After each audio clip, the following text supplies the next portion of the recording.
right. Hello. Don't know if anybody's listening, but that's okay. It'll be saved for later on. This is Apologetics 101, the course I got from Pastor James Ponifino from First Baptist Church. And we're going to go through just the very first lesson, just to keep it kind of condensed to within an hour format. And like I say, it's on the Anthropic Principle. So let's kind of get into it and start. Apologetics 101, a reasonable foundation for biblical faith.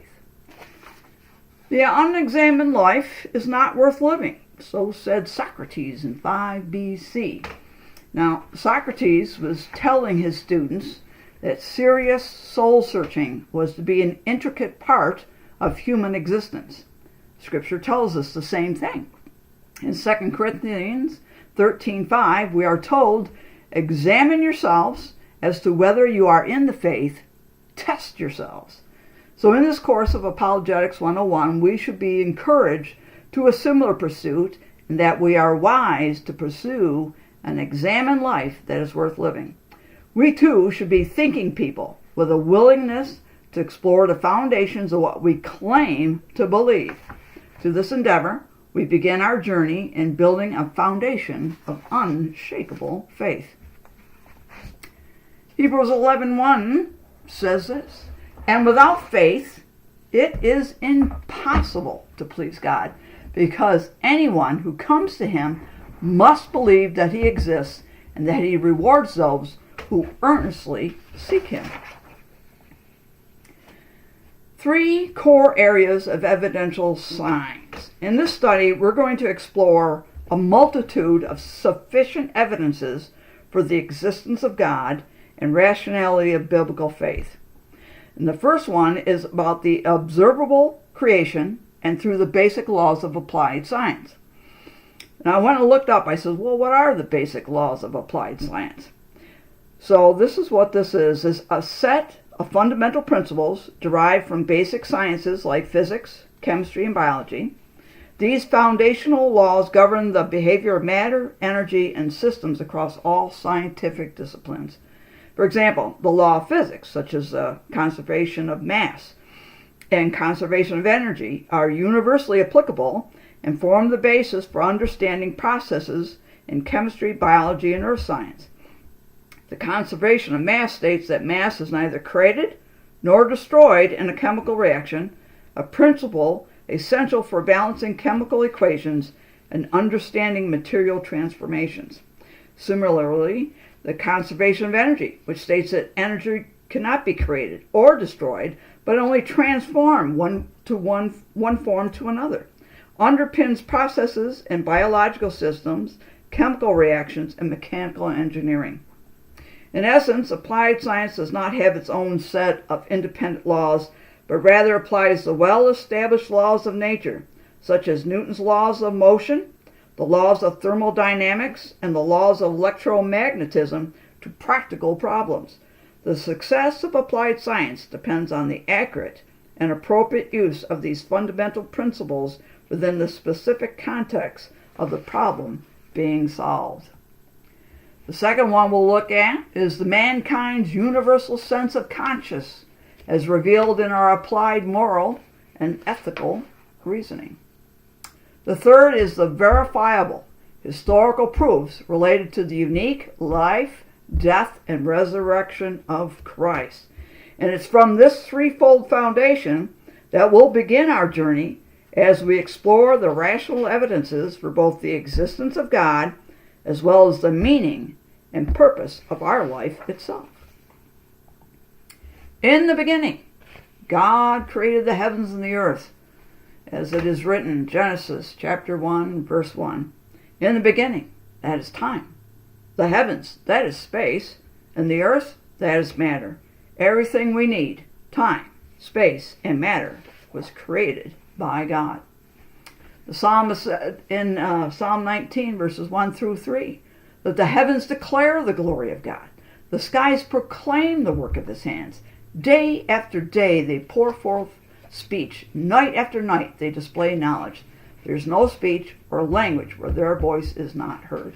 Every time you look up in the night skies and you see the stars, that's God's handiwork. He created all the stars. He created the moon and the sun. And if you look out your window and you look at the trees and the grass and flowers and the bushes and all the different animals, that's all his work. So part one, the existence of God. We're going to explore the laws and evidences observed in the created order. The Anthropic Principle. Now, anthropic means relating to human beings or their existence, and principle means law. And this is the Anthropic Principle, that the universe appears to have been fine-tuned for our existence. In the latter part of the 20th century, a whole new area of scientific endeavor was developed. The principles of anthropics are stated in various facts regarding how our planet Earth gives immense evidence of being specifically designed to support human life, and that the universal laws of science are indicators of purpose and intelligence. This master plan for Earth and humankind leads to the logical conclusion of a masterful creator who is identified as God, the one who is behind it all. Robert Jastrow, an agnostic astronomer, author of God and the Astronomers, famously stated, "If the universe had not been made with the most exacting precision, we could never have come into existence. It is my view that these circumstances indicate the universe was created for man to live in." Now, just to give you a definition, an agnostic is someone who holds that the existence of a God or ultimate reality is unknown or unknowable, whereas an atheist does not believe in the existence of God at all. The Anthropic Principle, again, we're going to consider the proton. So what you see on here in the screen is there is this proton right here. That's the nucleus, and these are electrons that spin around. Here's a little closer up picture. Shows that the protons are here. They're marked with a positive symbol, and this little green up here is these are neutrons. So the proton, the neutrons make up the nucleus of an atom. This is the atom. All right, and the electrons are in orbit around the nucleus. And you must have an equal number of electrons to match the proton. So let's consider the protons. Protons are positively charged subatomic particles which, along with neutrons, form the nucleus of an atom around which negatively charged electrons orbit. Whether by providence or fortuitous luck, depending on your perspective, protons just happen to be 1,836 times larger than electrons. If they were a little bigger or a little smaller, we would not be able to exist, because atoms could not form the molecules we require. So how did protons end up being 1,836 times larger than electrons? Why not 100 times larger? Or 100,000 times? Why not smaller? Of all the possible variables, how did protons end up being just the right size? Was it luck or contrivance? Or how is it that protons carry a positive electrical charge equal to that of the negatively charged electrons? If protons did not balance electrons, and vice versa, we would not exist. They are not comparable in size, yet they are perfectly balanced. Did nature just stumble upon a propitious relationship, or did God ordain it for our sakes? The examples of the Anthropic Principle that are specific to Earth. You have the Earth's rotation, cycle, and axis tilt. The exact nature of our rotation that produces the day/evening pattern in conjunction with our 23-degree tilt in orbiting our sun produces the precise balance needed for life to flourish. About the Earth's water land mass ratio. Both of these factors allow for the necessary balance within our atmosphere, producing our seasons and effective climate variation necessary for life to exist. The Earth's magnetic field. This field is vital to many aspects of life on Earth, primarily because of its relationship with how we use electricity to produce and harness electrical currents. Also, it helps to screen out the most harmful types of cosmic radiation, and by deflecting the stream of charged particles, solar wind, that would destroy our ozone layer, which protects from harmful ultraviolet radiation. About the size and type of our sun and its precise distance from Earth. At 93 million miles away, Earth is within a specific inhabitable zone within our solar system. Just a little closer or farther in distance, and no life could exist. If our sun were much redder, on the other hand, or bluer on the other, photosynthesis would be impeded. Photosynthesis is a natural biochemical process crucial to life on Earth. About the size of our moon, its specific distance from and gravitational relationship with the Earth. This allows for the tidal changes that are required to cleanse our atmosphere, which also allows for life to exist. The unique properties of water. Every known life form depends on water. Thankfully, unlike every other substance known to man, water's solid form, ice, happens to be less dense than its liquid form. This causes ice to float. If ice did not float, our planet would experience runaway freezing. Other important properties of water include its solvency, its cohesiveness, adhesiveness, and other thermal properties. Earth's atmosphere. If there were too much of just one of the many gases which make up our atmosphere, our planet would suffer a runaway greenhouse effect. On the other hand, if there were not enough of these gases, life on this planet would be devastated by cosmic radiation. Earth reflectivity, or albedo. This is a total amount of light that's reflected off the planet versus the total amount of light absorbed. If Earth's albedo were much greater than it is now, we would experience runaway freezing. If it were much less than it is, we would experience a runaway greenhouse effect. How about Earth's place in the solar system? If we were much further away from the sun, our planet's water would freeze. If we were much closer, it would boil. This is just one of the numerous examples of how our privileged place in the solar system allows for life on Earth. The precise balance of atmospheric gases. Nitrogen is 78%, oxygen is 21%, argon 0.93%, and carbon dioxide 0.038%. This symmetry makes life possible here on Earth. All right. The protective ozone layer of the Earth. The ozone belt shields and filters the Earth from the excessive ultraviolet radiation generated by the sun. Scientists predict that a diminished or depleted ozone layer could lead to increased health problems for humans, such as skin cancer, cataracts, and weakened immune systems. Increased UV can also lead to reduced crop yields and disruption of aquatic ecosystems, including the marine food chain. While beneficial in the stratosphere, near ground level, it is a pollutant that helps form photochemical smog and acid rain. The beneficial effect of the planet Jupiter. Our large gas giant neighbor acts as a protective shield for planet Earth from asteroids and comets. And the same applies to Saturn and the other planets. They're like cosmic goalies blocking shots. Our solar system's place in the galaxy. If our solar system were too close to the center of our galaxy, or to any of the spiral arms at its edge, or any cluster of stars for that matter, our planet would be devastated by cosmic radiation. Now, this above list is by no means exhaustive. It is just a small sample of the many factors which must be just right in order for life to exist on Earth.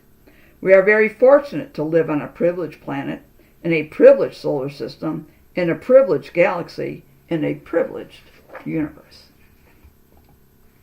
Francis Crick, a biochemist and a skeptic, who was a Nobel Prize recipient for discovering the molecular structure of DNA, stated this: "An honest man, armed with all the knowledge available to us now, could only state that in some sense the origin of life appears at the moment to be almost a miracle.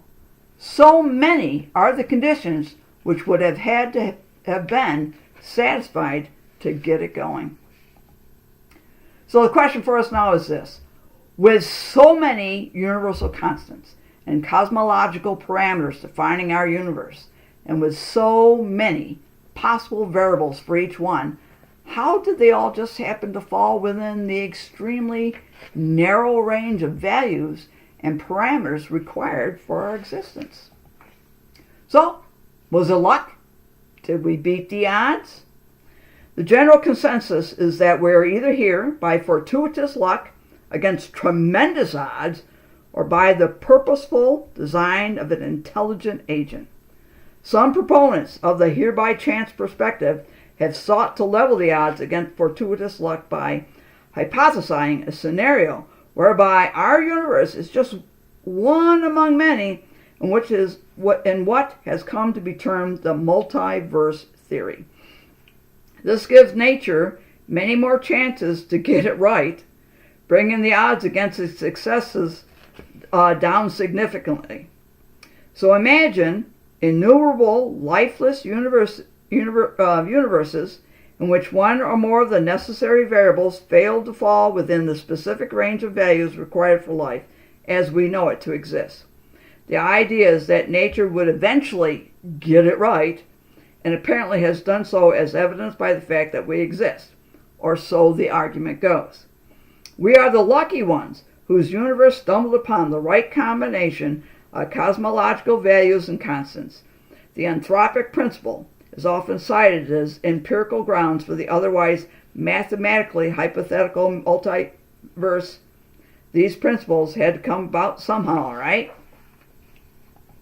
A more reasonable theory. Intelligent design theorists hail the Anthropic Principle as further evidence in support of their thesis that life was engineered by a transcendent mastermind. Not only do biological systems bear the hallmarks of design, example, the signature information content of DNA, along with specified complexity, irreducible complexity, etc., but the universe which supports and provides a context for life appears to have been designed as a means to that end. There's an online data resource at gotquestions.org that provides some of these references for the above regarding the fine-tuning factors of the universe. If you got any type of questions about God and who He is and what He's like, and anything about the Christian faith, or even about our world, go to gotquestions.org. The mystery of the universe captures both the mind and the imagination of the unbiased observer. It is through the rigors of the scientific endeavor that man is drawn into the awe of the one who set in motion the magnificent set of parameters that allow for our existence. In reflection upon this deep sense of purpose, we each curiously search out a destiny which embraces both a substantial hope and meaning to life itself. Unfortunately, many in our world today subjectively reason that everything, including people, is merely an accident of what is called nature.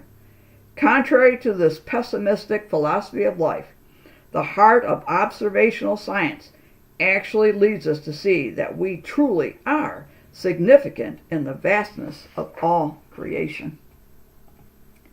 Paul Davies, an astrophysicist and an internationally recognized author, shared this: "There is, for me, powerful evidence that there is something going on behind it all, and it seems as though somebody has fine-tuned nature's numbers to make the universe.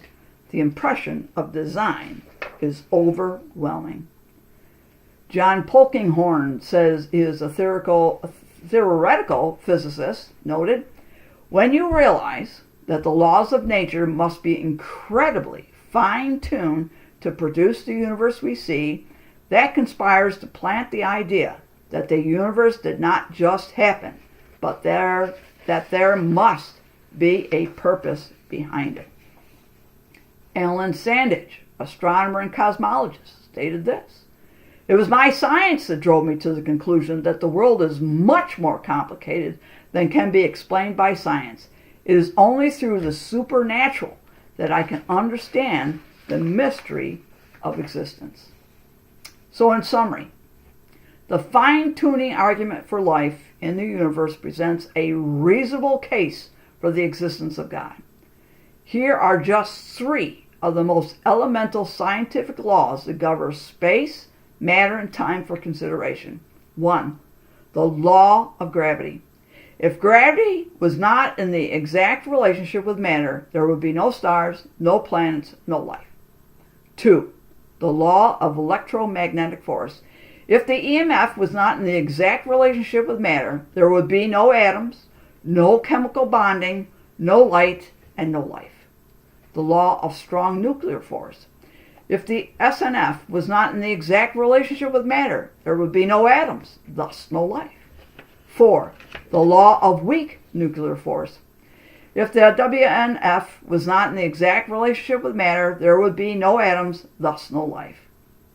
So the evidence of these scientific laws and principles, which are of absolute necessity for our universe to exist, leads to a powerful and rational conclusion. A creator or designer is behind it all. So some final thoughts. Sir Fred Hoyle, an astronomer who was awarded the Nobel Prize for his scientific research, said, "A common sense interpretation of the facts suggests that a super intellect has monkeyed or fine-tuned with physics as well as with chemistry and biology, and that there are no blind forces worth speaking about in nature. The numbers one calculates from the facts seem to me so overwhelming as to put this conclusion almost beyond question." Dr. Walter Bradley, Professor Emeritus of Mechanical Engineering at Texas A&M University, states this: "Discoveries of the last half of the 20th century have brought the scientific community to the realization that our universe and our planet in the universe are so remarkably unique that it is almost impossible to imagine how this could have happened accidentally, causing many agnostic scientists to concede that indeed some intelligent creative force may be required to account for it."